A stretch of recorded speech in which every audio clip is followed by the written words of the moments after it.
Estamos gravando. Ótimo. Bem-vinda, Márcia. Salve, Bárbara. Salve, Leandro. Tudo bom, amigo?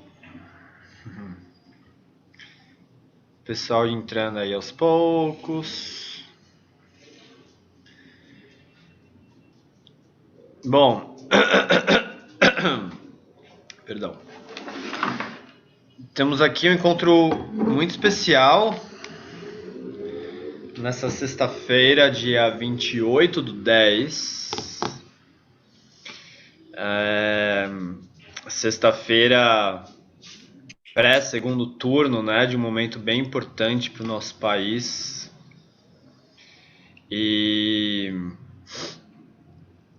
bom, pessoal que está entrando aí, sejam bem-vindos, bem-vinda Cindy, Júlia.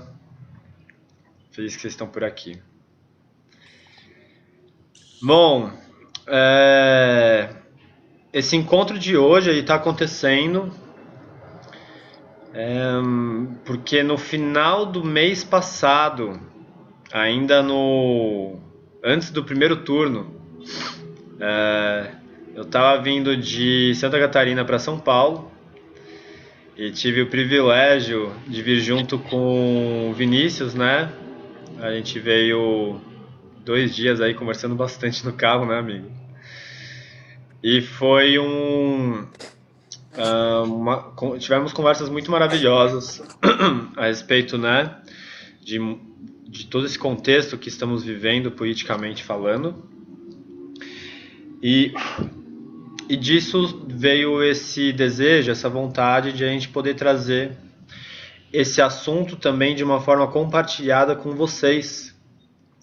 Afinal de contas, eu percebo claramente o quanto está vivo essa tensão, né, no nosso país de uma forma generalizada.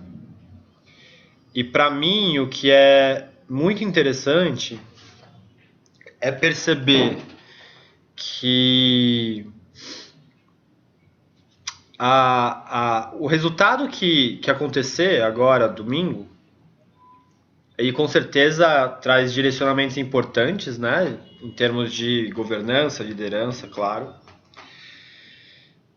Mas, contrário do que talvez muita gente pensa, não é que um resultado para um lado ou para o outro lado resolve tudo.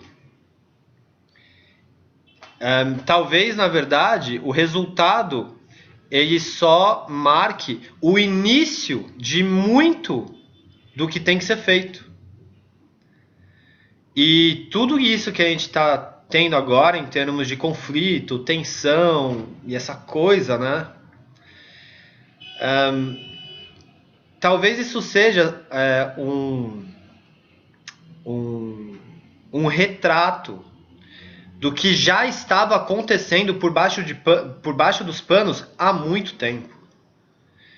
De princípios e valores que as pessoas tinham ali dentro delas, que elas não conseguiam conversar por conta dos tabus em relação a esses assuntos, e que agora, nesse momento de eleição, tá tudo vindo à tona. Então, essa conversa que a gente vai ter aqui agora,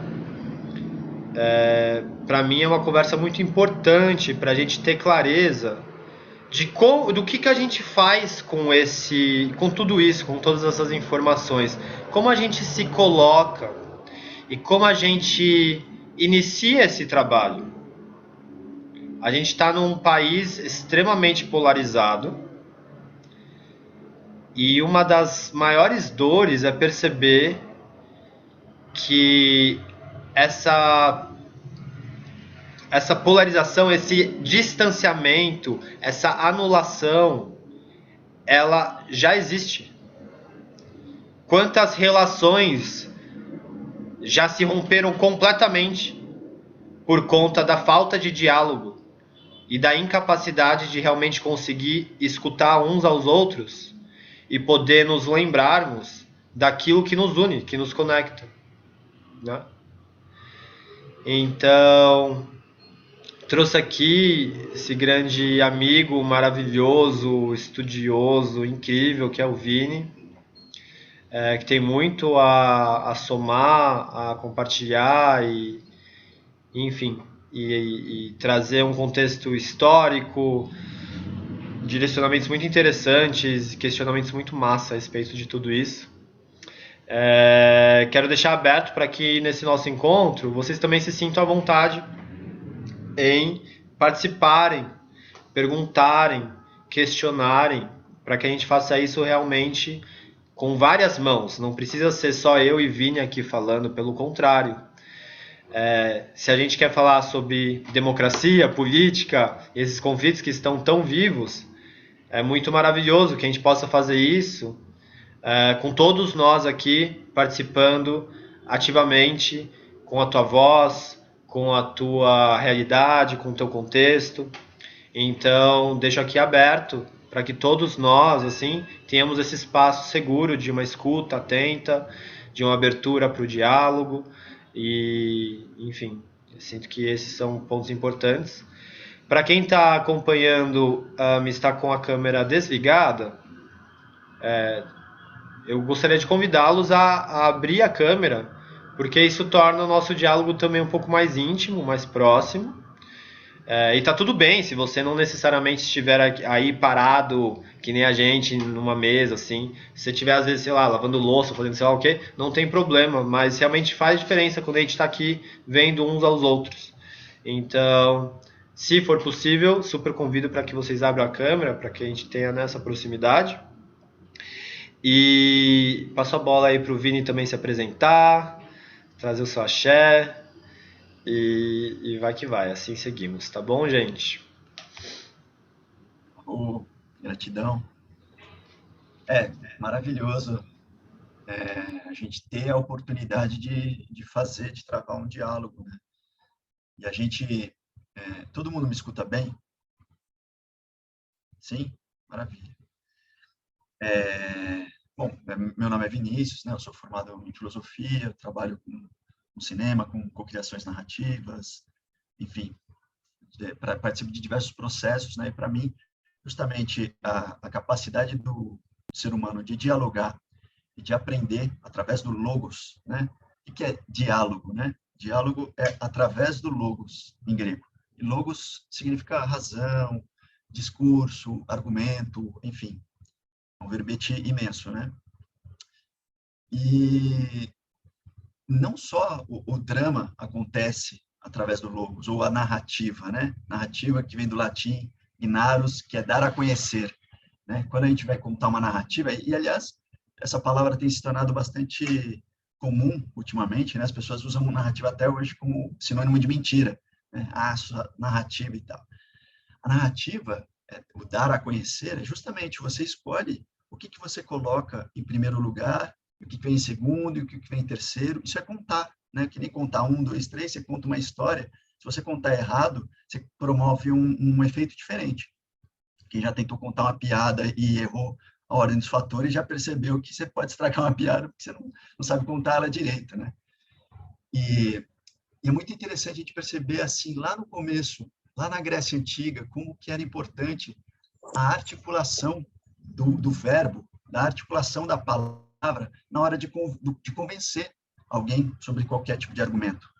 A democracia ela surgiu na Grécia e foi naquele contexto grego em que foi diagnosticados os primeiros desafios e as limitações da democracia. Afinal de contas, numa democracia, uma pessoa que não tem conhecimento, ela tem o mesmo poder de voto do que uma pessoa que às vezes é um sábio, né? E aí você fica pensando, poxa, será que isso é justo? Quanto é isso é justo? Isso foi um debate filosófico profundo que aconteceu durante, né, e acontece até hoje, né, de alguma maneira. Agora, é interessante a gente perceber assim, esse espaço da democracia, ele é, por excelência, o espaço do diálogo, né? Ele não acontece sem o diálogo, sem a capacidade de eu trazer a linguagem para o campo público, né? Essa esfera pública, que no caso da Grécia Antiga era a ágora, né? o espaço onde as pessoas podiam debater, apresentar suas ideias, apresentar suas propostas, defender ou combater. E acontecia também um fenômeno muito curioso, né, que surgiu uma classe de profissionais da palavra naquela época, que eram sofistas, e eles eram capazes de defender argumentos como, enfim, vamos entrar na guerra porque a gente vai conseguir expandir o nosso território, tal, tal, tal, tal, tal, tal. E aí ele apresentava um monte de argumentos, né? E aí, na semana seguinte, esse mesmo sofista podia ser contratado por um outro grupo político, como os mercadores, por exemplo, e esses mercadores falavam, olha, a gente não quer guerra porque isso vai prejudicar as nossas mercadorias, e vai subir o preço dos alimentos, e isso vai prejudicar a nossa economia e tal. E aí esse mesmo sofista que tinha defendido a guerra, ele podia vir no mês seguinte e defender outros argumentos para dizer por que não a guerra. E isso gerou uma grande questão polêmica, filosófica, né, que foi, inclusive, debatida profundamente por Sócrates e Platão naquela época, né, onde eles questionavam, bom, mas e qual é o compromisso desses sofistas com a verdade? Afinal, existe uma verdade última, que pode estabelecer critérios que sejam indiscutíveis para que a gente possa realmente saber como a gente deve agir. E esse debate profundo, ele não se esgotou até hoje. A gente continua debatendo com profundidade qual que é quais são as possibilidades de estabelecimento de critérios que sejam indiscutíveis para a gente estabelecer, né, os limites da nossa argumentação e o que é o bem e o que é o belo, o que é o bem comum e etc. Existia esse embate naquele momento sobre a articulação dessas narrativas, se dar a conhecer, né? Eu estou articulando fatos ou dados ou então ideias, conceitos, e conforme eu articulo esses conceitos, eu consigo construir aquilo que os gregos vão chamar de retórica, né? É a capacidade de convencer alguém de um caminho ou de outro. E nesse embate, né, surge também um debate ético. Ora, mas o que é ético? Em grego, né, a palavra ethos, de onde vem a palavra ética, né, essa palavra ethos, ela designa originalmente residência, né? E é curioso porque ela tem essa mesma raiz da palavra ethos, que é costume. Aliás, a palavra costume vem da mesma raiz. É suetus, consuetudine no latim, é consuetume, costume. Da mesma raiz. Então, esse diálogo entre residência e costume, você vai encontrar também, por exemplo, em hábitos e habitat, né? Hábito é aquilo que se costuma fazer e o habitat é o lugar onde você vive. Então, esse ethos, ele diz respeito ao lugar que você frequenta, aquilo que você tem, que você sempre faz, como você deixa organizado o seu espaço, e aquilo vai constituir aquilo que nós viríamos a chamar posteriormente de caráter. Existe um problema nessa tradução, porque a palavra caráter é uma outra palavra derivada de outra palavra grega, que é caracter, que diz respeito a uma coisa que é um tipo, né? Uma marca, uma coisa que não muda. O ethos muda, o caráter não, né? A rigor etimológico, tá? Então, existe essa questão. Quando vocês forem ler a Poética de Aristóteles, por exemplo, vocês vão ler a palavra ethos traduzida ou por personagem ou por character, que é como os ingleses traduzem personagem. Ethos diz respeito àquilo que o personagem vai repetir, vai reproduzir de comportamento para a gente perceber.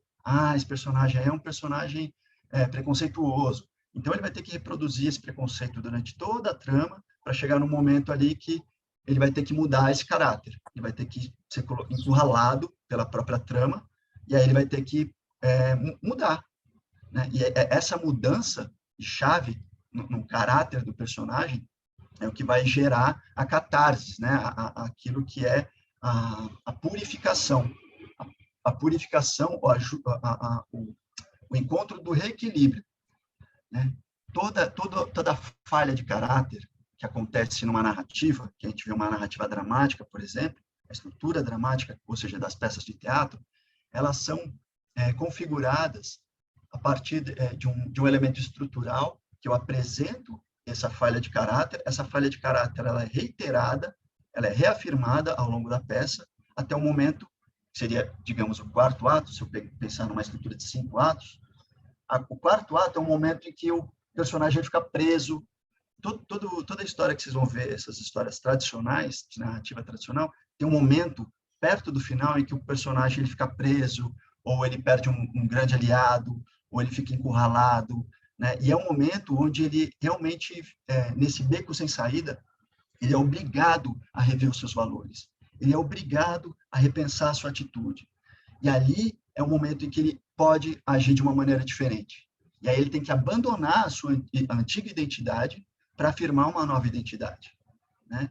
E essa afirmação de uma nova identidade vai corrigir o desequilíbrio inicial, que os gregos chamariam de híbris, né? É a desmedida, né? O Aristóteles ele escreve sobre isso também, a sua Ética Nicômaco. Ele fala sobre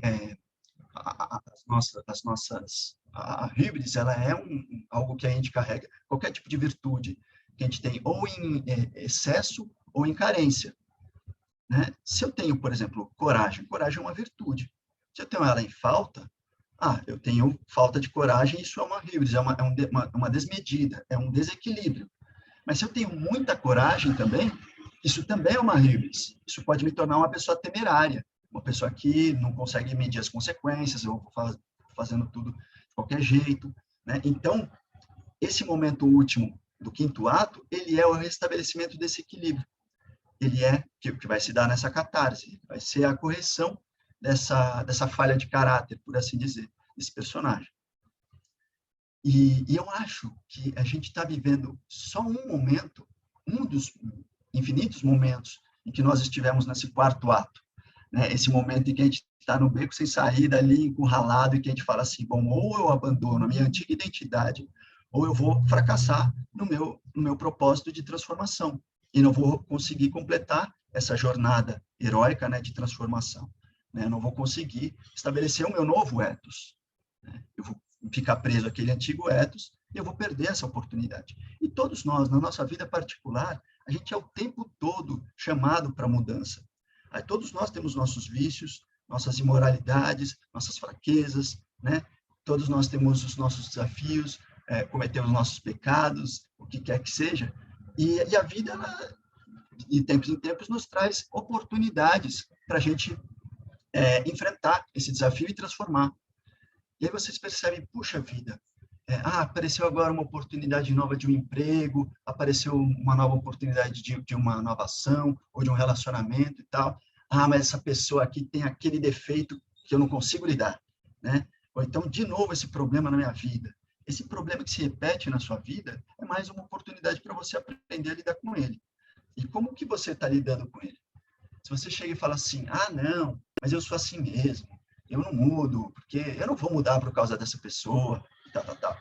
Muitas vezes você está justamente interrompendo o seu processo de aprendizado naquele quarto ato. Você está fazendo toda a jornada do herói, e quando você chega no quarto ato, que é o momento que você está preso, você fala assim, abandonei, não é comigo, não é para mim, isso aí não é problema meu, o problema é dela, né? E a gente perde uma grande oportunidade de transformação, de reinvenção de si mesmo, né? Eu acho que a gente está num momento crucial da nossa perspectiva de formação, inclusive de uma cultura, de uma carga de valores aqui na sociedade brasileira, para que a gente possa realmente transformar e criar um novo ethos. E aí não é uma chance, uma oportunidade que está sendo só dada ao povo brasileiro, isso é uma chance mundial. A gente está numa crise mundial, e essa cisão que o André trouxe para a gente, né, que existe hoje, que a gente verifica na nossa sociedade, ela existe nos Estados Unidos de uma maneira tão grave quanto. E lá também a população, tem mais de 40% das pessoas dos Estados Unidos acreditando que ou eles já estão vivendo uma guerra civil ou eles estão na iminência de uma guerra civil, né? A gente está vendo hoje o planeta, e o hemisfério norte, sobretudo, né? Você vê 2 homens brancos com armas atômicas debaixo do sovaco, primeiro que tropeçar, explode, morre e explode o planeta junto com ele. Então, a gente está num momento muito importante, que a gente pode realmente rever os nossos valores, e os nossos comportamentos, o nosso ethos, reinventar o nosso ethos.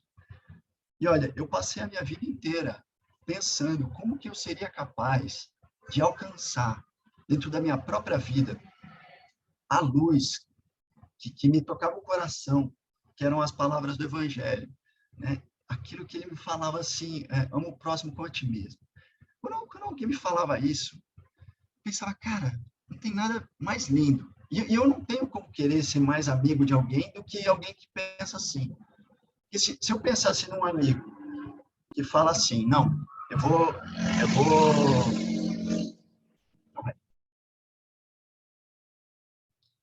vou matar as pessoas que pensam diferente de mim, né? O cara que pensa assim, e fala assim, olha, eu vou, né, destruir, vou matar aquele que não concorda comigo. Eu não vou querer ser amigo dessa pessoa, eu não vou conseguir achar que essa pessoa é confiável. Porque o dia que ela olhar para mim e falar assim, não, você não concorda comigo, eu já me tornei um inimigo, né? Então, eu não vou achar prudente ser amigo dessa pessoa. Mas se o cara fala assim, ama o próximo como a ti mesmo, eu penso, bom, se ela aplicar isso na vida dela, significa que se eu, por acaso, cometer um erro, essa pessoa, antes de me condenar, ela vai pensar também nos erros que ela própria poderia ter cometido, né? E caso ela queira atentar contra mim, ela vai estar, de alguma maneira, sabendo que ela está atentando contra ela própria. Eu fiquei pensando assim, como que eu vou conseguir alcançar essa sabedoria e esse ethos, né, do Evangelho na minha vida de verdade, né?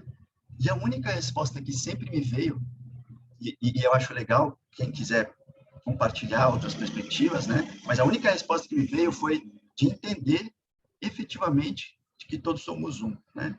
E de que eu e você somos o mesmo ser. Né? E que isso não é uma metáfora, isso não é uma coisa bonitinha para se dizer e blá, blá, blá. Né? Só que, como que eu vou entender que todos somos um, que nós somos o mesmo ser, se eu estou vendo aqui a Júlia, a Márcia, a Cindy, cada uma aí num ponto de vista, num lugar específico do tempo e espaço. Né? E aí, a informação que me chegou, a sabedoria que me chegou, através de conversas com pessoas sábias, né? É de que eu não deveria pensar, ou melhor, a melhor estratégia não seria dizer que todos somos um, comigo levantando um único dedo, né? Eu vou falar, todos somos um, comigo levantando 5 dedos. O que eu tenho aqui? Eu tenho que cada um de nós é um dedo, cada um de nós tem um formato, um tamanho, ocupa um espaço, um lugar diferente, e processa nessa combinação circuitos energéticos diferentes, que, aliás, quem estuda os mudras vai perceber isso na prática, né? A mudança sutil dos circuitos energéticos que se dá. O fato de eu ter 5 dedos diferentes é que faz com que cada um deles tenha a sua complementaridade, tenha a funcionalidade nesse mundo, né? Só que todos eles estão conectados a uma mesma raiz, a uma mesma palma, né? E aí o que a gente está vivendo hoje basicamente a briga de dedos, né? Eu sou o indicador, eu que mando nessa porra. Não, eu que sou o dedão. O dedão é que manda. E o que a gente está gerando? A gente não está conseguindo, né, criar uma sensibilidade para entender o que a palma está mandando a gente fazer. Para que a gente possa pegar a fruta, para que a gente possa, né, manusear objetos com delicadeza, com sabedoria. Né? A gente está numa briga de dedos, assim, uma briga infantil, porque a gente ainda não alcançou um status de consciência, de percepção dessa realidade, de que todos realmente estamos conectados a uma natureza divina coletiva. Né? E amigo, uma coisa que para mim me marcou bastante, né, quando a gente estava conversando há umas semanas atrás, foi justamente essa ideia de que a democracia ela nunca foi pensada para um formato de apenas uma opinião. Né? Eu sinto que a gente está numa uma polarização tão gigante que existe quase que um desejo de que somente um lado ganhe e o outro seja anulado da face da Terra.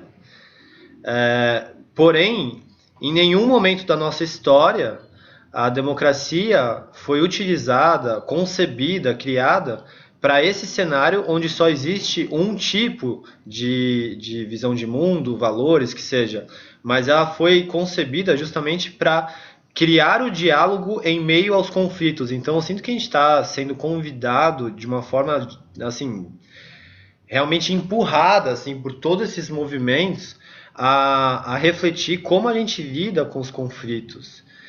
E não como que a gente evita os conflitos. E uma coisa é muito diferente da outra, né?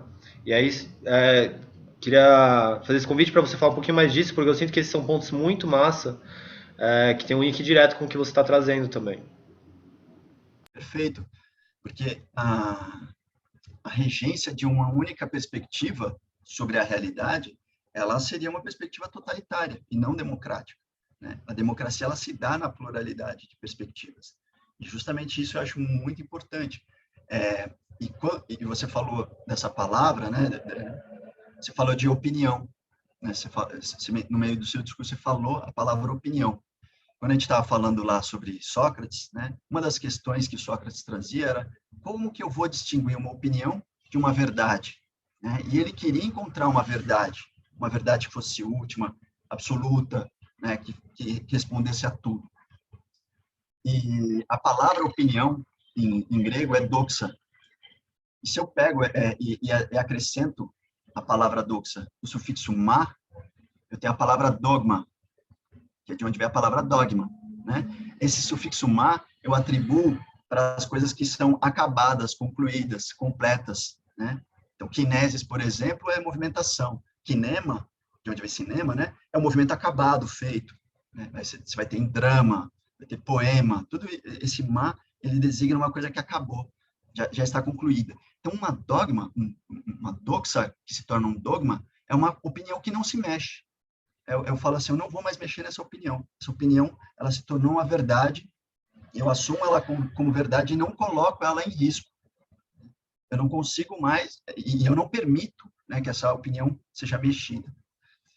E aí eu acho muito interessante perceber como no século XIX, um outro filósofo chamado Friedrich Nietzsche vai conseguir questionar, inclusive, essa vontade de verdade socrática.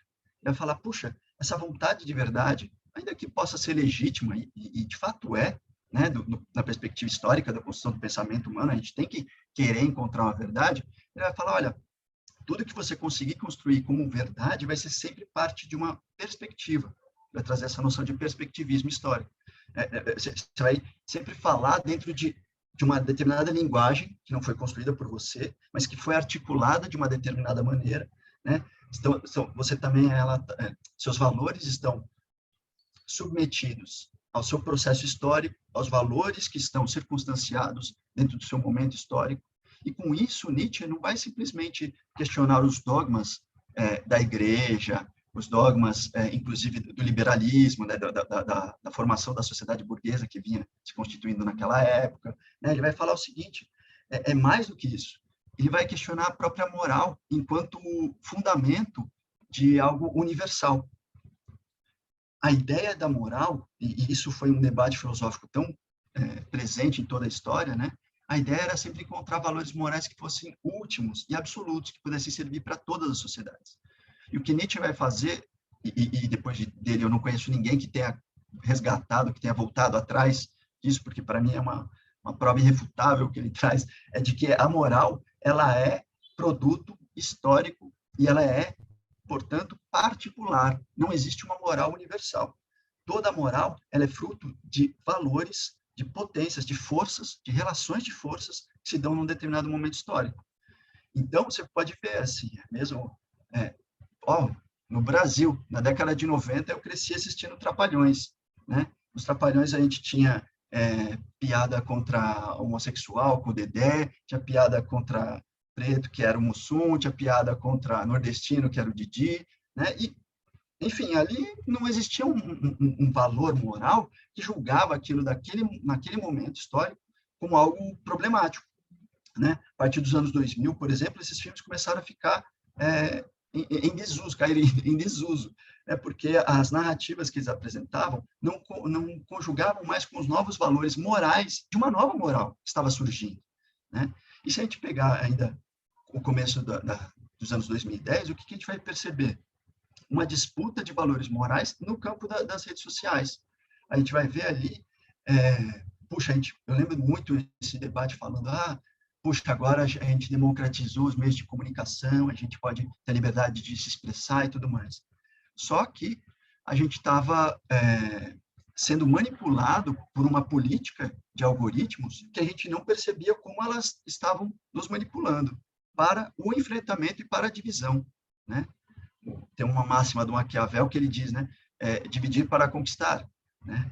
E não é à toa que foi assim nos Estados Unidos, foi assim na Inglaterra, foi assim no Brasil, assim, em todos os lugares. O que eu preciso fazer para destruir a capacidade orgânica de um povo se organizar é justamente fazer com que eles se dividam. E qual foi a estratégia algorítmica, né? O Facebook, ele trocou o like, né, pela carinha de ódio, coraçãozinho, aquelas coisas, vocês lembram disso?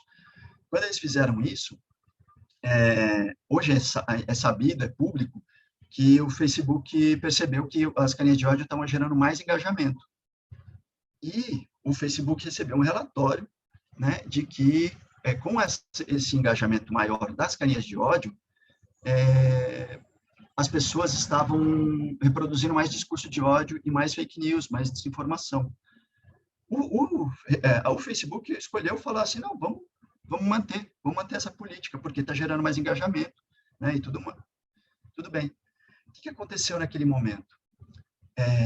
Eu me lembro de várias demonstrações de valores antigos que estavam sendo disputados numa nova moralidade, né, como demonstração de racismo, de machismo, né, de homofobia, né, e existiam, à exceção de alguns casos que eram realmente casos de homofobia, de machismo, coisas que eram realmente defendidas por essas pessoas, tinham muitas postagens que eram coisas que eram, você percebia que era uma derrapada, a pessoa falou uma bobagem, bastava uma pessoa, um amigo próximo dela, chegar e falar assim, mano, presta atenção no que você falou, né? E o cara percebia assim, puxa, falei merda, né? Falei bobagem. Mas o que aconteceu? No dia seguinte, ela tinha 50 mil carinhas de ódio, porque aquele discurso tinha sido reproduzido muito mais, as pessoas tinham caído em cima, e aí um monte de texto assim, xingando a pessoa, tal, com muita violência. A gente usou essa liberdade de expressão das redes sociais para manifestar também ao nosso molde, né, um outro tipo de protofascismo, né, o fascismo de impor a minha verdade sobre o outro. Vamos dizer, a gente foi pouco paulo freireano para dizer assim, para poder comunicar de uma maneira não violenta ou convidar algumas dessas pessoas a repensar valores, porque a gente não conseguiu, e não é para a gente simplesmente questionar ou invalidar ou dizer que as pessoas não deveriam ter agido assim, porque a gente vive um processo histórico, secular, de machismo, de misoginia, de racismo, de homofobia, e as pessoas tinham um grito entalado na garganta. Elas tinham que fazer esse grito, né? Isso fazia parte de um processo de disputa sobre valores morais, naquele momento. Mas o que aconteceu, efetivamente, é que muitas pessoas dessas que falaram bobagem, ao invés delas perceberem o que elas tinham falado e pensarem de uma maneira diferente, elas criaram uma resistência. Falaram, puxa, eu não vou mudar, agora é vocês contra mim, vocês me atacaram, né? E cria-se uma resistência que é mais difícil agora de você conseguir dissolver.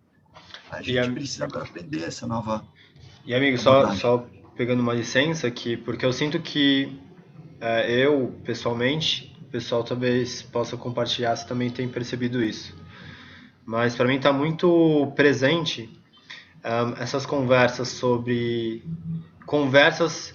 que, na verdade, muitas pessoas estão querendo conversar a respeito dessa reflexão sobre os nossos princípios e valores, né? Um desejo muito profundo de mudanças radicais assim sobre os princípios e valores que estamos vendo acontecer à nossa volta, assim, a toda parte.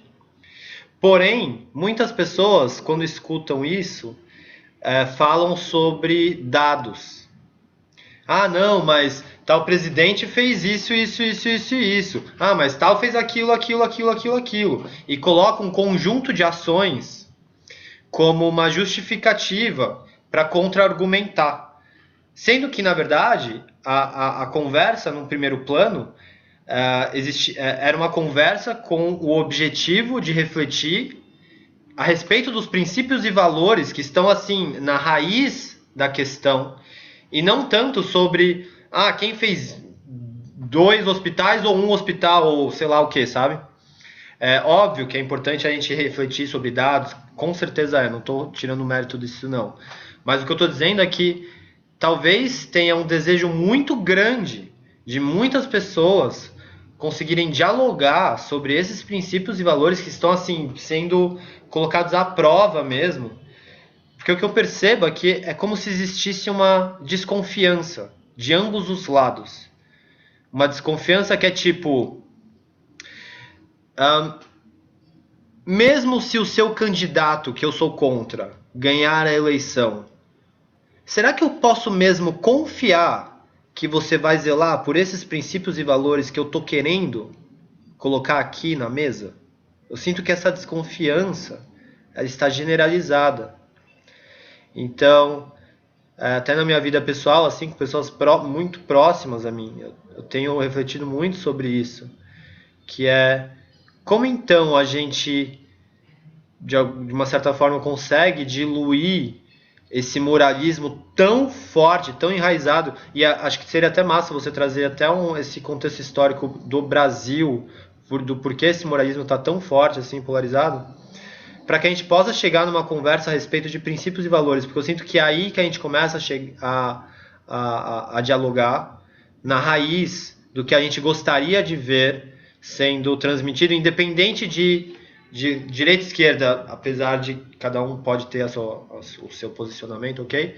Mas o que eu sinto que une é essa retomada de confiança de você que é de direita ou você que é de esquerda, será que eu posso confiar que mesmo se o seu partido ganhar, a gente vai continuar prezando por esses princípios e valores que são tão importantes para mim e também eu entendo que para você?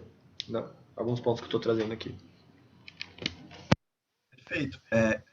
O que acontece, e acho que essa é a chave que eu queria trazer lá do Nietzsche no século XIX, é que quando ele coloca a moral como um fruto de um processo histórico de forças e diz que essa moral é sempre particular, portanto não é universal, então, portanto, você não pode dizer, você não tem capacidade argumentativa, racional, para dizer que uma moral é melhor que a outra. Esse é o ponto. Você não tem como falar, essa moral é a verdadeira, é essa que tem que ser seguida, essa que não merece. Porque existem várias morais, e qual que você escolheu? Você escolheu a que está no seu grupo.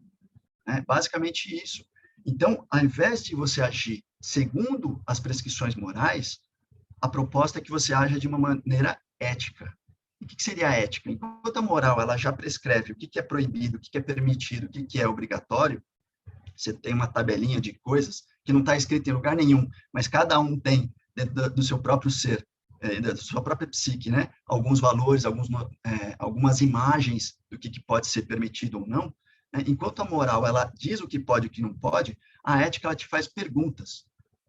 Ao invés de eu falar assim, isso pode, isso não pode, eu vou falar assim, como eu posso agir de uma maneira melhor? Como foi da última vez que eu agi? Quais foram os resultados que eu colhi dessa maneira que eu agi? E como eu posso agir de uma maneira melhor da próxima vez? Isso me permite transformar a minha capacidade de ação. O Nietzsche ele tem um conceito que eu acho muito interessante para a formação de estrutura psíquica, mas também para pensamento da sociedade, que é o conceito de forças ativas e forças reativas. As forças ativas são aquelas que se extravasam para fora, que se jogam, que se atiram, que se autoaniquilam para criar um novo, para criar uma nova figuração, para gerar algo exterior, né? E a força reativa é uma força de conservação, é uma força que volta-se para dentro. E Nietzsche vai dizer, tudo aquilo que é vivo, e na verdade tudo aquilo que acontece no mundo, possui essas duas forças em jogo. E todo mundo precisa de uma força reativa, de conservação, e alguma força ativa para poder produzir resultados, para poder agir no mundo. E ele vai falar, o problema não é você ter forças reativas. Uma das forças reativas da nossa sociedade, por exemplo, são as leis, é a moral. A moral é uma força reativa. Você fala, eu não vou matar o amiguinho porque é imoral. Tá, legal. A moral, para Nietzsche, ela não é uma coisa que você tem que jogar no lixo, que ela não serviu para nada. Não, ela faz parte de um processo histórico e ela é fundamental para um processo civilizatório. Senão eu não consigo, sem essa força de conservação, eu não consigo me preservar e não consigo preservar uma sociedade. Eu não consigo criar nenhum tipo de previsibilidade. Né? O problema não é você ter forças reativas. O problema é que essas forças reativas, muitas vezes, criam sempre os mesmos circuitos energéticos. E ao invés de eu conseguir mobilizar essas forças reativas e fazer com que as minhas forças ativas gerem novas configurações de resultado, né, eu estou sempre no mesmo lugar, né, e eu estou sempre gerando o mesmo resultado e a mesma imagem de mim mesmo. E aí eu falo, eu sou esse, eu sou assim, eu sou aquilo, eu sou assado. Você se identifica com um padrão de comportamento, quando você não é isso. Você, na verdade, é uma incessante pluralidade de forças em disputa dentro de você. Né? Nietzsche é o cara que traz o inconsciente para o palco do debate filosófico. Né? É que quem vai formular, estabelecer métodos de investigação e tal, vai ser a psicanálise, lá com Freud e tal. Mas quem trouxe o palco, as pulsões e a parte da inconsciência para dizer, inclusive, que a própria racionalidade humana, ela é derivada de um processo volitivo, de vontades, de pulsões, de coisas que nos atravessam, né? Aliás, o fato de você argumentar dessa e dessa maneira é porque existe uma vontade sua de chegar nesse lugar. Isso é o que Nietzsche traz. E com isso ele vai questionar toda a história da racionalidade humana, né, dentro do processo filosófico. Você tá colocando em xeque a sua própria capacidade argumentativa porque você está falando, você não está levando em conta um aspecto primordial que é a parte inconsciente do seu ser, que orienta os resultados da sua parte consciente. Né? E aí você vai pensar agora num processo de formação do ethos da sociedade brasileira.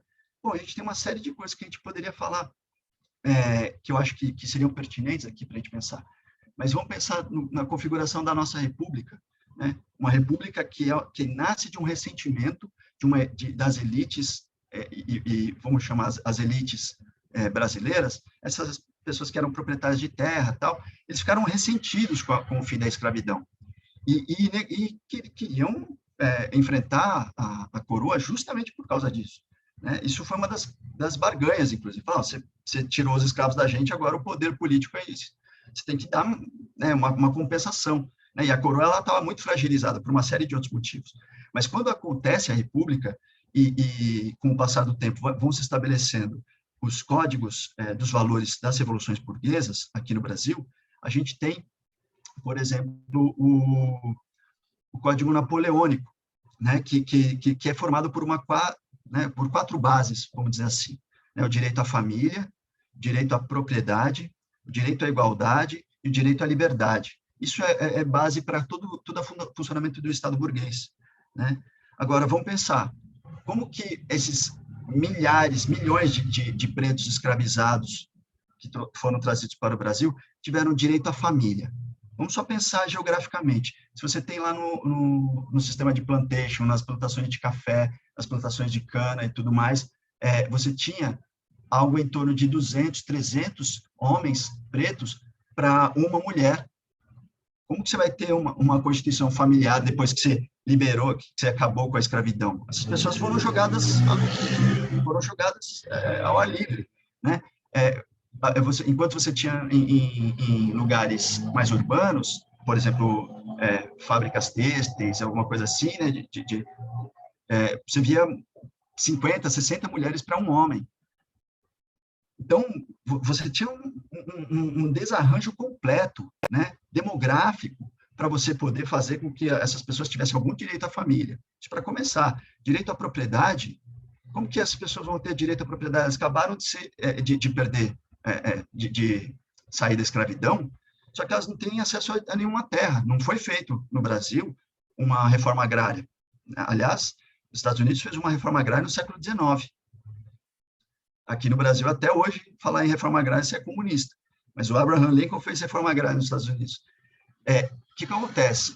Essas pessoas não tiveram direito à terra, elas vão fazer o quê? Eu vou ocupar ali um terreno e vou começar a plantar. Bom, o Estado chega e fala assim, cadê o seu documento? Dizendo que a terra é sua. Mas não tem documento. Essa terra estava aqui, né? Não tem documento. Então, você vai preso, você é morto, você é massacrado. Então, você não tem uma reforma agrária, você não tem a distribuição dessas terras, as pessoas não têm direito à propriedade.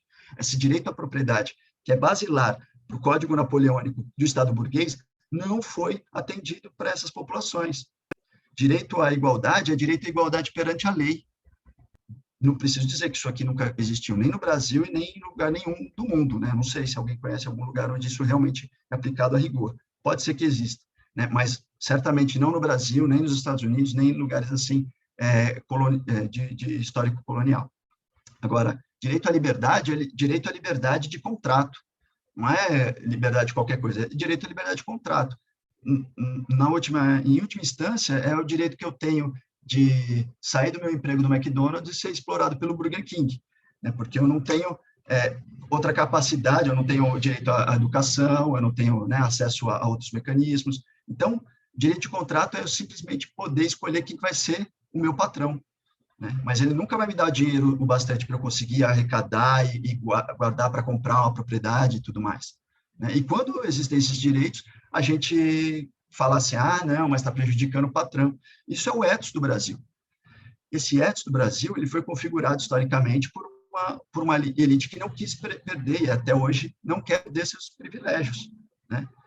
A gente tem uma série de questões que precisariam ser levadas em conta. Por exemplo, o fato da gente ter tido, dois modelos contrastantes no Brasil colonial, né? Pegar esses dois como paradigmas.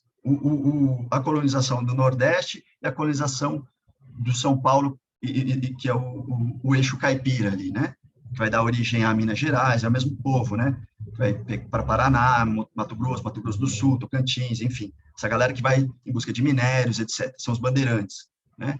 Então, se você tem no Nordeste uma elite branca, que muitas vezes vinha um homem e uma mulher branca, eles moravam na Casa Grande, eles tinham vários escravos indígenas e depois foram sendo substituídos por escravos pretos da África, né? E aí você se mantém ali com filhos brancos dessa elite do Nordeste. No Sudeste isso não vai acontecer. Aliás, no Sudeste só vai surgir uma elite branca, de fato, branca, né, no século XX, porque esses bandeirantes que chegavam aqui, todos eles vinham sem as suas mulheres. Então, todos os filhos de bandeirantes, todos os bandeirantes brasileiros, nascidos em terra brasileira, todos eles eram mamelucos, eram filhos de bandeirantes portugueses com mulheres indígenas, né? Então, até o racismo ele tem uma natureza diferente por causa disso, né? E a forma de se estabelecer os privilégios vai ser diferente também por conta disso, né? O privilégio desse mameluco, desse mestiço, ele vai querer se identificar com o homem branco, né? Aqui no estado de São Paulo, eu, por exemplo, sou tido como uma pessoa branca, né? Eu tenho um fenótipo branco, né? É claro que com isso, por que eu sou tido assim? Porque essa cultura, né, criada historicamente, fez com que essas pessoas mestiças fossem tidas como brancas, que recebessem os privilégios de branco, tratamento de branco. Eu posso entrar de bermuda e chinelo num shopping center e ninguém vai me encher o saco, né? Tenho todos os privilégios de um homem branco. Agora, é muito diferente do tipo de organização social que vai se estabelecer no Nordeste. E é engraçado observar assim, o mapa das votações, né? No Brasil, você vai ver assim, uma mancha vermelha e uma mancha azul. Assim, a população caipira, que são esses filhos dos bandeirantes, né? E os sertanejos, está muito mais alinhado com um discurso de status quo, de privilégios, porque essa galera não se lembra que eles são indígenas, não se lembra que eles têm a ascendência indígena, que fez parte dessa história, o apagamento dessa memória, né? Enquanto o Nordeste, que tem uma massa de gente muito mais preta, identificada com a cultura preta, africana, e essas pessoas conseguem pensar assim, não, queremos uma mudança nesse status quo, né? Agora, como que a gente vai estabelecer esse novo conjunto de valores a nível nacional, né? Queria ver um pouquinho o que a galera está comentando aqui, não sei se a galera comentou alguma coisa. Ó, O problema é que não temos mais abertura para o diálogo, estamos padecendo da certeza absoluta, né? O que acontece? Quando a gente acha que o nosso valor moral, ele é o que tem que se sobressair, a gente não está percebendo a coisa por uma perspectiva ética. Acho que o grande ganho que a gente tem da ética é justamente trazer a responsabilidade para si. Eu não vou ficar mais apontando para o outro e falar, olha o que o outro fez, olha que absurdo aquilo, não sei o que lá. Né? Porque quando eu tenho que condenar o outro, quando eu tenho que apontar o dedo para o outro e falar assim, olha que moralidade terrível, imperdoável que o outro fez, eu sou necessariamente obrigado ou convidado a soterrar ainda mais para o meu inconsciente as minhas próprias perversões, toda a minha sombra. Né? Tudo aquilo que eu faço de errado, eu tenho que jogar mais ainda para os porões da minha inconsciência. Porque, claro, né, se eu falei que aquilo é terrível e imperdoável, eu não posso aceitar isso de mim. E o problema do moralismo é que a gente não percebe que o outro veja em nós as nossas imoralidades, né? E para que a gente faça isso, a gente tem que esconder essas informações de nós mesmos. Né? A maneira mais eficaz de esconder do outro parece ser esconder isso de nós mesmos, mas não é o que acontece na prática. Na prática, os outros acabam vendo as minhas imoralidades saindo, né, se manifestando, e quando alguém percebe e aponta o dedo, se eu ficar constrangido mesmo, eu vou falar assim, mas não fui eu, sabe, aconteceu comigo, mas parecia que alguma coisa me dominou, eu não quero me identificar com aquilo, eu não estou querendo integrar essa sombra, eu não estou querendo dialogar com essa sombra, né, eu estou querendo aniquilá-la, né, quero me convencer de que aquilo não faz parte de mim. E talvez seja esse o momento que a gente está vivendo agora, sabe? De perceber. Né? Eu fiz muita crítica em 2014, 2015, quando começou a aparecer as primeiras postagens em massa sobre o Jair Bolsonaro, eram de pessoas de esquerda. Ninguém da direita falava de Bolsonaro, eram só pessoas de esquerda que falavam, olha esse cara, que absurdo, olha que absurdo esse cara. Eu falava, mas o que você está dando ibope para esse cara? Você está fazendo propaganda desse cara, né? E eu questionava e condenava essa atitude, porque achava que a gente devia falar das coisas que precisavam ser debatidas, né? E aí hoje eu percebo assim, puxa, se essas pessoas sentiram tão forte essa necessidade, talvez fosse uma demanda do nosso inconsciente coletivo de tratar essas questões que estavam no nosso inconsciente coletivo mesmo, das nossas sombras históricas, né? Eu costumo dizer que ninguém, para mim, representa melhor o povo brasileiro do que o Luiz Inácio Lula da Silva, né? Mas ninguém representa melhor a história do Brasil do que Jair Messias Bolsonaro. A história de um passado de racismo, de misoginia, de escravidão, de garimpo, né? O garimpo. Né? O que é o garimpo? Só vou tirar. Eu vou tirar da terra, vou tirar, não dou nada, não coloco nada no lugar. Né? Não é o arquétipo do agricultor que dialoga com a terra, que trabalha a terra, que espera ela crescer, ou seja, que desenvolve também um aspecto feminino, né? Da paciência, do cultivo, da gestação. Né? Não, é o arquétipo do estuprador. Né? Eu só pego o prazer para mim, né? E não devolvo nada para aquele que está sendo subtraído. Né? E isso foi constituinte do nosso processo histórico. Né? Esse é o nosso ethos hoje. A gente precisa olhar para isso. E para mim é muito sintomático que pessoas que estejam envolvidas com pedofilia, com feminicídio, com violências assim terríveis, estejam tão alinhadas com o discurso que, teoricamente, combate essas práticas. Né? Porque eu acho que as pessoas elas não querem simplesmente não é simplesmente uma hipocrisia de uma maneira banal, sabe? Eu preciso de alguém que realmente combata em mim esse perverso que existe, sabe? Dentro de mim. É como se eu precisasse mesmo dessa entidade que vem de fora para oprimir, para acabar de vez com essa coisa que me envergonha, né? E que está no meu inconsciente, que eu jogo lá para o inconsciente, que eu não quero tratar.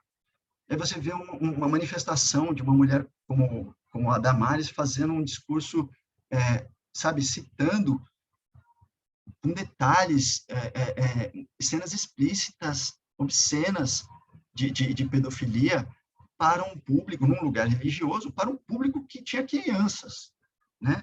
E essas pessoas se acham absurdo falar sobre educação sexual, né?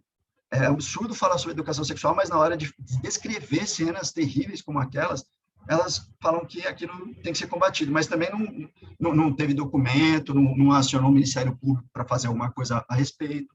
Né? Isso tudo, para mim, é sintomático de um ethos que a gente precisa trabalhar coletivamente. E não é para a gente chegar e falar assim, então a culpa é da Damares, a culpa é do Bolsonaro. Para mim, Bolsonaro não é o problema, o Bolsonaro ele é um sintoma. Ele é um sintoma de um processo histórico que a gente viveu dentro do nosso país. Né? E a gente não está vivendo isso só no Brasil, a gente está vivendo isso em nível global. Por isso eu retomo, para mim, assim, a única perspectiva ética para a gente realmente poder suplantar, superar esse moralismo, né, é viver um ethos, na minha perspectiva, o ethos do evangelho. Evangelho, evangelion, né, é a boa nova. A boa nova, para mim, é essa, assim, olha, ama o próximo como a ti mesmo e todos os outros mandamentos se derivam daí. Né? Ama a Deus sobre todas as coisas, ama o próximo como a ti mesmo. Como que eu vou fazer isso? Percebendo que aquela pessoa que eu estou julgando, cujos atos eu estou julgando e tal, ela também é uma fração de mim. Ela é um pedaço de mim que está em outro lugar. Né? Se, graças a Deus, eu não tenho aquela perversão, alguém tinha que ter, alguém tinha que manifestar aquilo, porque aquilo fez parte da nossa história. Né? Ao invés de a gente simplesmente condenar e falar, não, e não estou falando que a gente que não faz parte do processo, implementação de leis que façam a punição dos atos injustos, isso faz parte de um processo também de regulação dessas forças para a construção de novas moralidades, né? Porque os valores morais eles vão seguir existindo enquanto existe humanidade, civilização, enquanto não formos todos espíritos livres. Mas reitero, a moralidade ela precisa ser superada.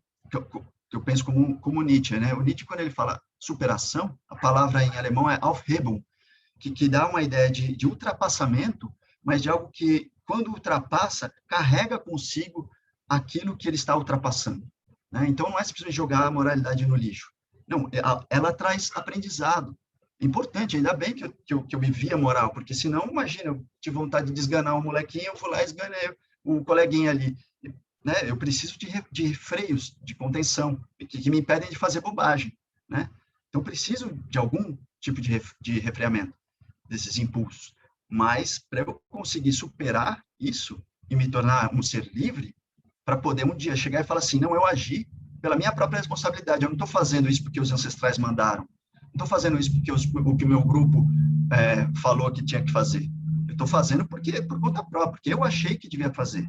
Né? E aí a gente se permite uma mudança, a gente se permite uma nova configuração, um outro processo de autotransformação, de autodiferenciação.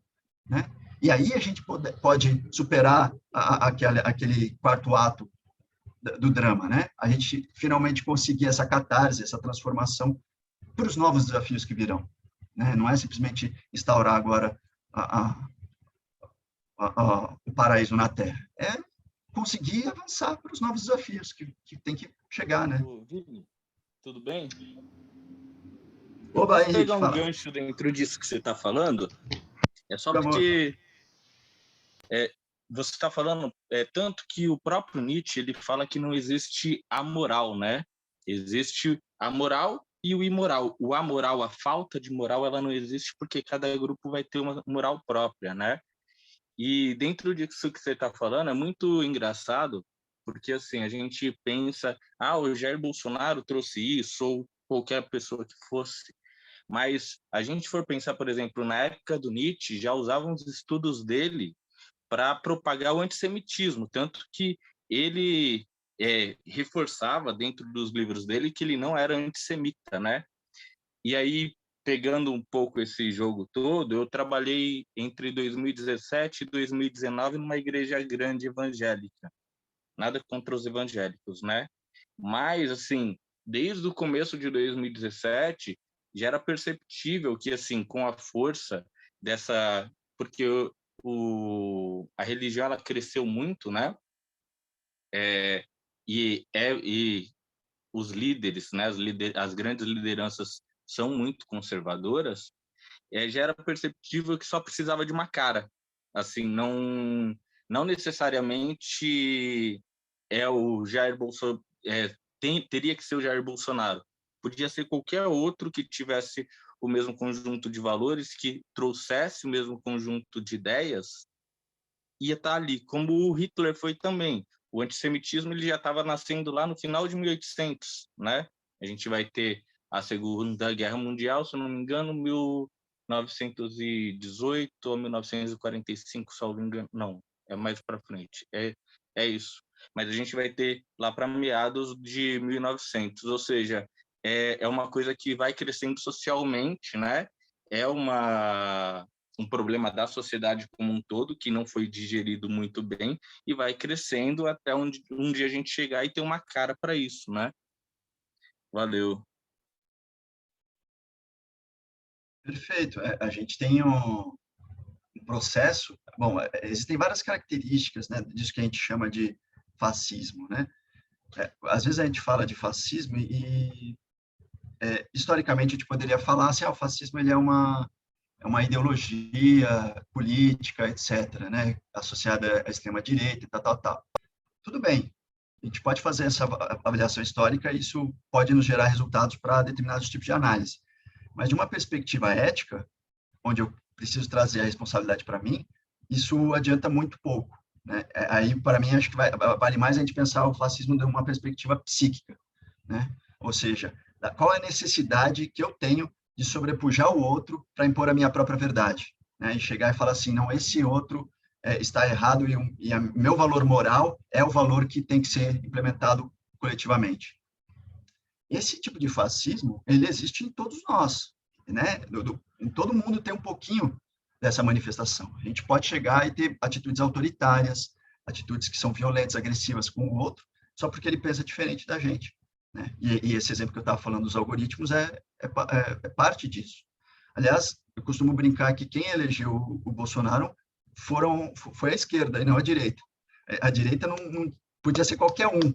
Quem falou do Bolsonaro e deu relevância para ele nos algoritmos foi a esquerda. Isso é histórico. Você vai ver, assim, fizer um levantamento, quem compartilhava as publicações dele e quem fez os algoritmos darem relevância para essa figura foi a esquerda. E não foi à toa que quem impulsou ele em 2018 foi a Cambridge Analytica, foi um hacker dos Estados Unidos, um grupo de hackers dos Estados Unidos que hackeou a democracia do Brasil, né, se apropriando das redes sociais e de toda a malha que a gente tem de cultura cibernética, né? Agora, a gente precisa, para pensar, para todo tipo de fascismo, a gente precisa de um grande líder e de uma figura comum, de um inimigo comum, né? Alguém que a gente possa eleger como grande inimigo comum. Falar, não, basta atacar esse, uma espécie de um bode expiatório, né? A gente precisa de alguém para falar assim, esse cara é o inimigo de todos, né? E o fantasma do comunismo foi sempre o escolhido ali no século XX. É espantoso que isso tenha chegado até o século XXI. Mas, enfim, precisava de algum fantasma. E, na verdade, não é só... E também não é à toa essa escolha, né? Eles conseguem se apoiar em alguns exemplos históricos, né? Existiu perseguição a igrejas em países que se dizem socialistas, que tiveram experiências socialistas. Isso existiu. Existe também, por exemplo, uma fala do Marx que diz que a religião é o ópio do povo, né? Se eu pegar só esse trecho e falar assim, então a esquerda está querendo destruir a igreja, né? Eu consigo manipular essa informação e não consigo desenvolver o que isso pode acarretar. Embora seja muito também importante a gente perceber que a religião ela foi sim instrumento de dominação, eu também não acho que seja vantajoso a gente perceber que a religião é só isso, né? Se a gente perceber que a religião, aliás, se eu perceber a religião como um processo de religação mesmo, que eu tenho comigo mesmo, comigo com o meu ser divino, ou comigo e com os outros, né? Essa religação, bom, eu vou perceber que essa religação ela é fundamental para o estabelecimento de qualquer sociedade.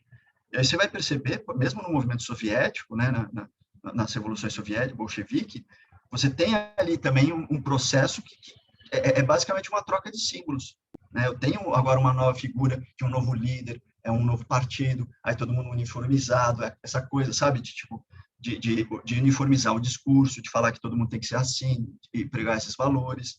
Existe um outro tipo de religião, né, que está embasado em outros valores, né, supostamente materialistas, mas não são só materialistas, eles estão ligados com a afetividade humana, estão ligados com um campo simbólico, estão ligados com o inconsciente pessoal de cada um e com o inconsciente coletivo, né? E essa formação de valores, ela se dá também de uma maneira inconsciente, ela não é totalmente consciente, né? Amigo, acho que seria massa também abrir, né, aproveitar que o Henrique também trouxe a fala dele, queria checar se mais alguém gostaria de trazer uma fala, uma pergunta também para o Vini. Queria deixar esse campo aberto, também zelando pelo tempo, né, do nosso encontro. Acho que seria massa a gente ter mais uns 15, máximo 20 minutos.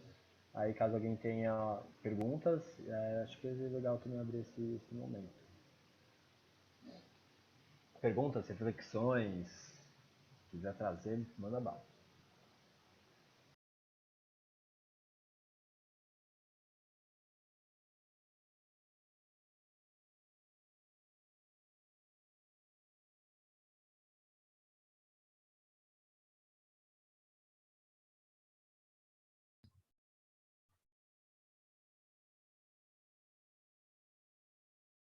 Como podemos sair da polarização humana daqui para frente?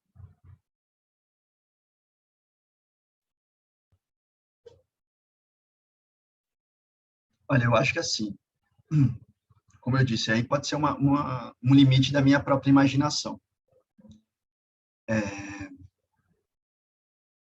Eu não vejo perspectiva para essa transformação se não for nesse caminho que eu estou visualizando, né? Eu costumo dizer que existem 3 degraus do intelecto humano. O primeiro degrau é o da esperteza. Aliás, não só o intelecto humano, o intelecto em geral, né? O primeiro degrau é da esperteza. Sabe quando você vê um cachorrinho fazendo uma coisinha esperta, e ele fala assim, que legal, o cachorrinho esperto, ele ganha um docinho, ele consegue obter alguma vantagem ali. A esperteza, ela é um cálculo que eu consigo fazer de determinadas situações, de correlações de ideias e situações, e eu consigo obter um benefício próprio a curto prazo. Isso é esperteza. O segundo degrau do intelecto é a inteligência.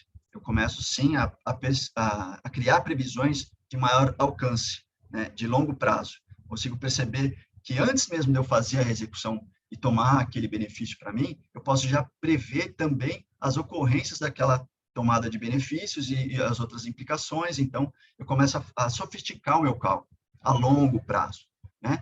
E o terceiro grau seria a sabedoria. A sabedoria é a minha capacidade de atuar com a inteligência, mas ela se dá num momento em que eu efetivamente conjugo essa inteligência com a minha percepção da minha própria espiritualidade, daquele fator que eu ia falando antes, da minha conexão efetiva com os outros seres. Né? Aí se dá num grau espiritual mesmo, que é o karma. E o karma não é uma coisa metafísica, uma coisa de outro mundo, sobrenatural. O karma, ele é simples, é uma coisa, né? Você plantou um abacaxi você vai ter um abacaxi, você não vai ter uma manga. Simples, né? Para você ter aquilo, você tem que regar, você tem que plantar no terreno certo, etc. Então, essa questão de conseguir perceber numa esfera espiritual as consequências dos meus atos é o que geraria a sabedoria. Eu acho que, no nível coletivo humano, a gente está na esperteza ainda. A esperteza que diz, por exemplo, que é razoável uma empresa, por exemplo, chegar na minha cidade, destruir o meu rio, levar todo o meu minério e acabar com uma floresta daqui e tal, porque ela quis enriquecer, ela enriqueceu, e aí quando ela sai, eu perdi o meu emprego, né? Eu não consigo ver o que eu perdi minha água, não consigo perceber que eu perdi o meu território, a beleza de estar vivo no mundo, né? Que eu perdi o meu tempo, né? Que o meu tempo está sendo vendido para exploração do homem por outro homem, enfim, né? Dos seres humanos por homens, normalmente, né? E esse é o grau da esperteza. Quando o Facebook fez essa escolha, né, de um algoritmo, do ódio se propagar mais, ele fez uma escolha política, uma escolha ética, que diz respeito à esperteza. Ele pensou, bom, como que eu vou ganhar um benefício de curto prazo a partir daqui?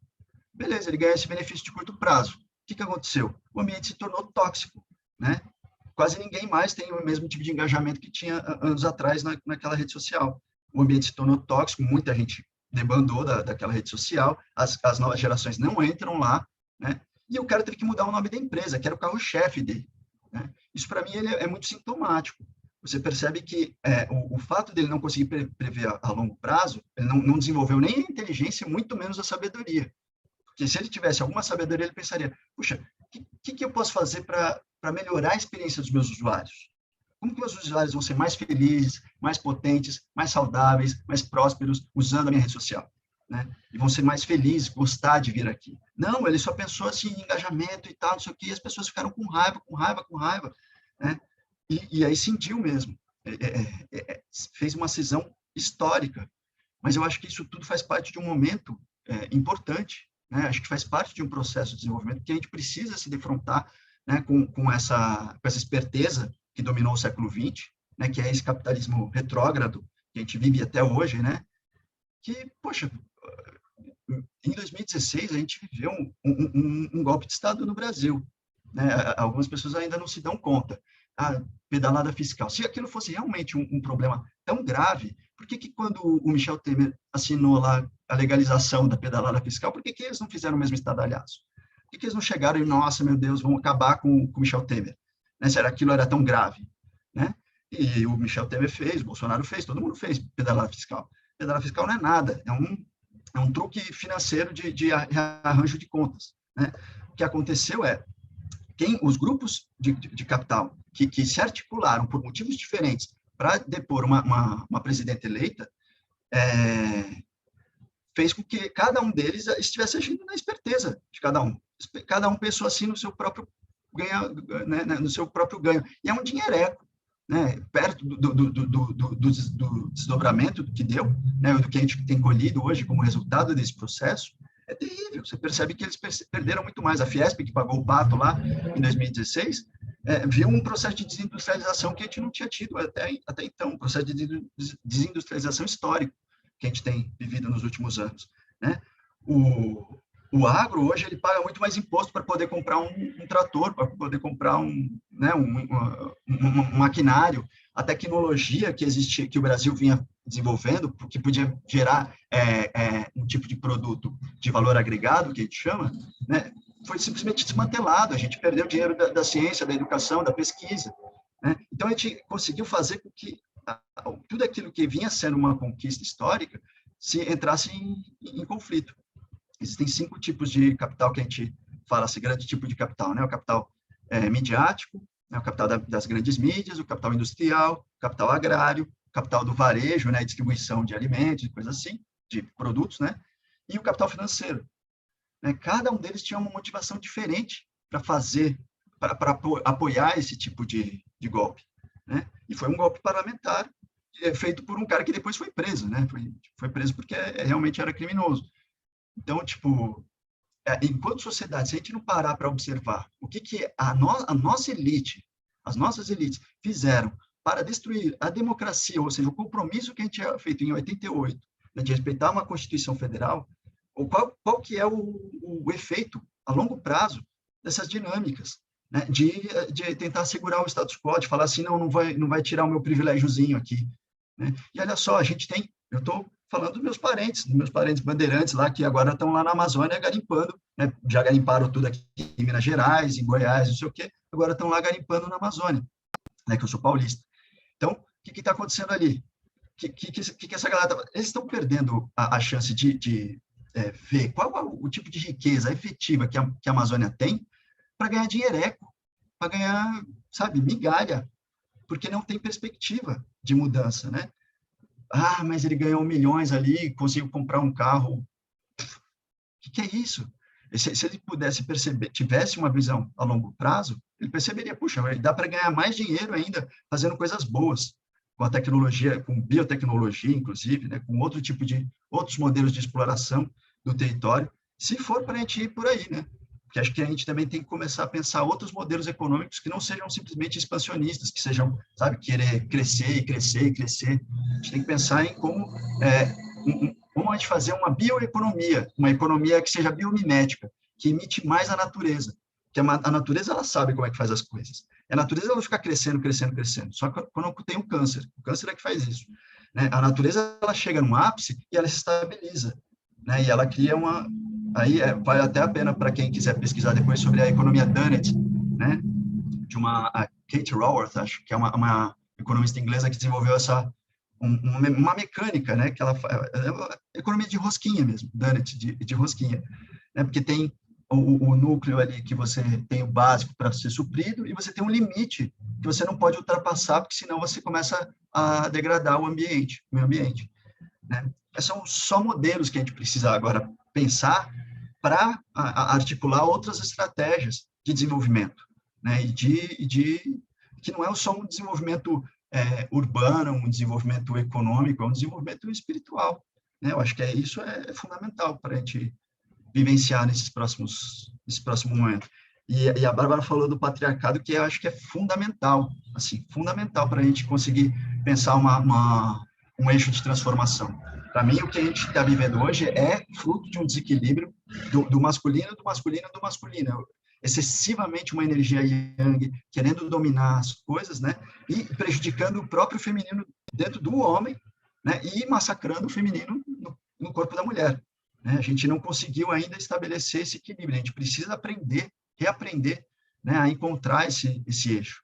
E aí o homem desenvolver a sua capacidade feminina de escuta, né? O homem branco, por exemplo, ainda não aprendeu a lidar e a escutar a sabedoria indígena, a sabedoria africana, aprendeu a escutar outras culturas. A gente viveu, desde da Idade Média para cá, um verdadeiro epistemicídio, né?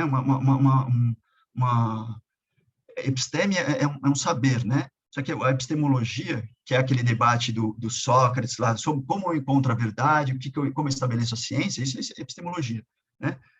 Cada sociedade tem um tipo de epistemologia.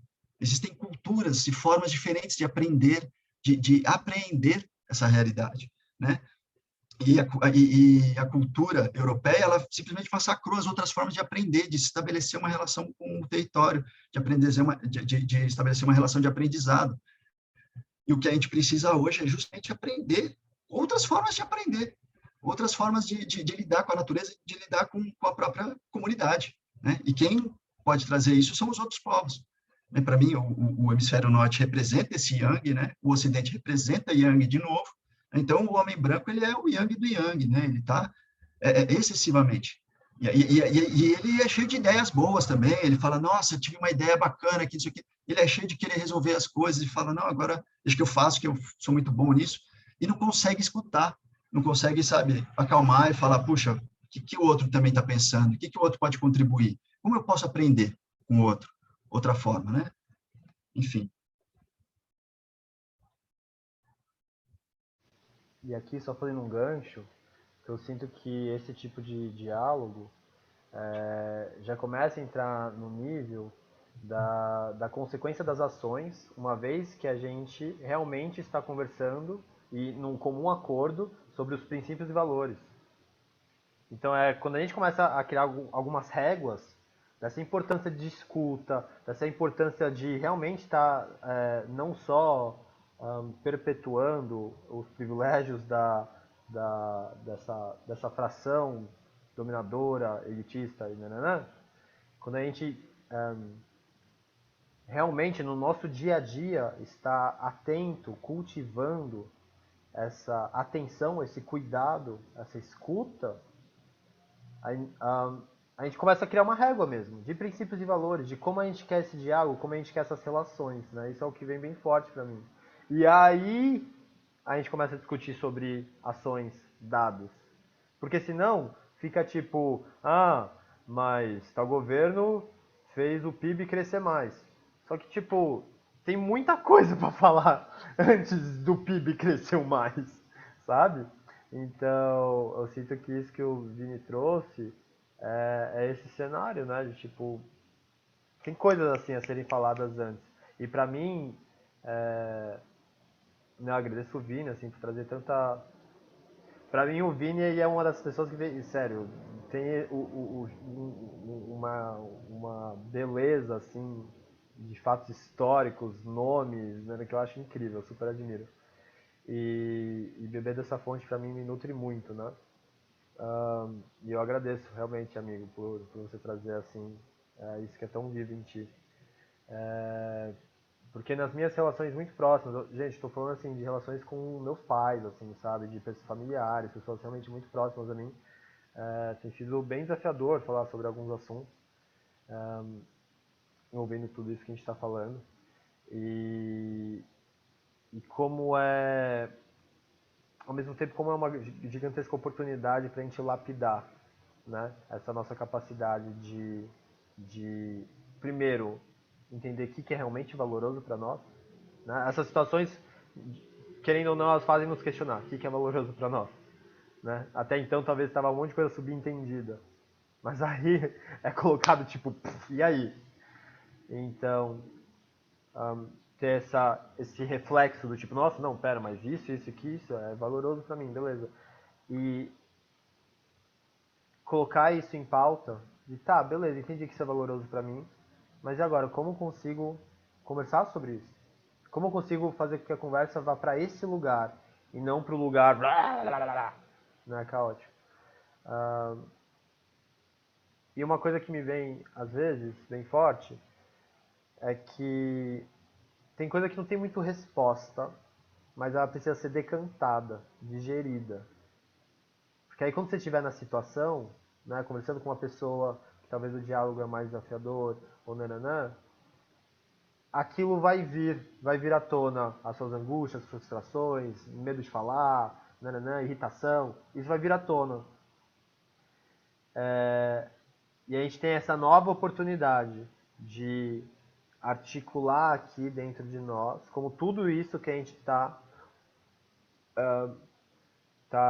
acessando, questionando, lapidando, reafirmando, como que, né, isso vai ser expresso da melhor forma. E aí é expressado, nananã, acontece do jeito que tiver que acontecer, e de novamente aparece outra pessoa e acontece de novo, e de novo, e de novo, e de novo, e de novo. Então é sempre esse espelho que eu sinto que traz essa oportunidade, tipo, não é por aqui, é por aqui. Só que não é nem tanto um lugar de convencimento, mas sim esse lugar muito sincero de conexão, que é diferente.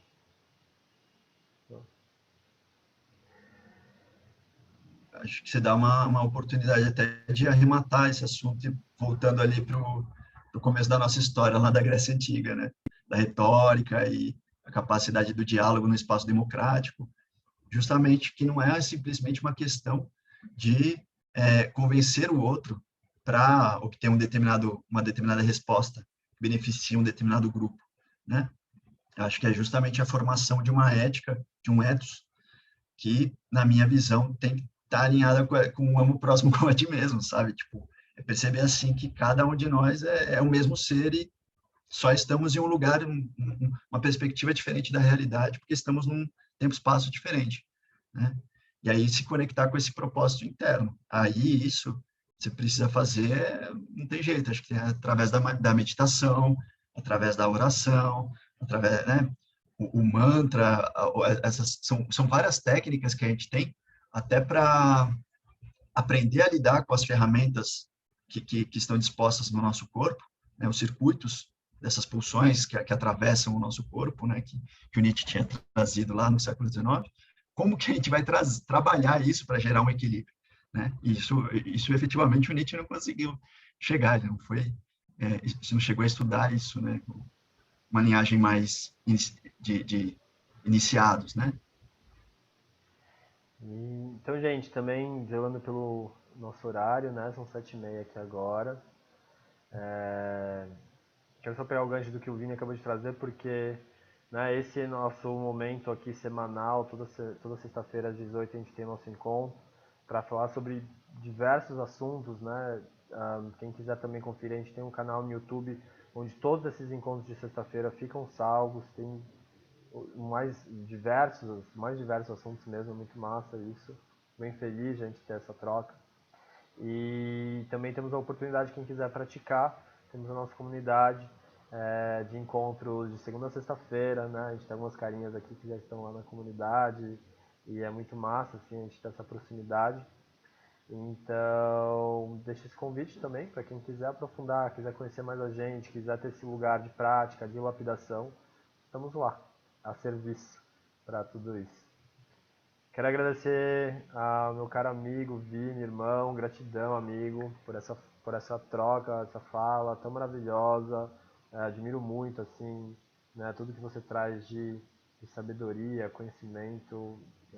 Admiro demais tudo isso.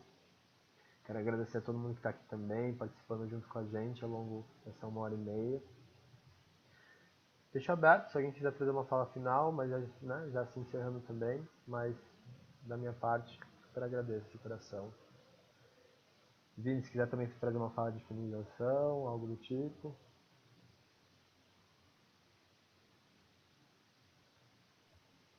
Queria ouvir se alguém tivesse alguma coisa para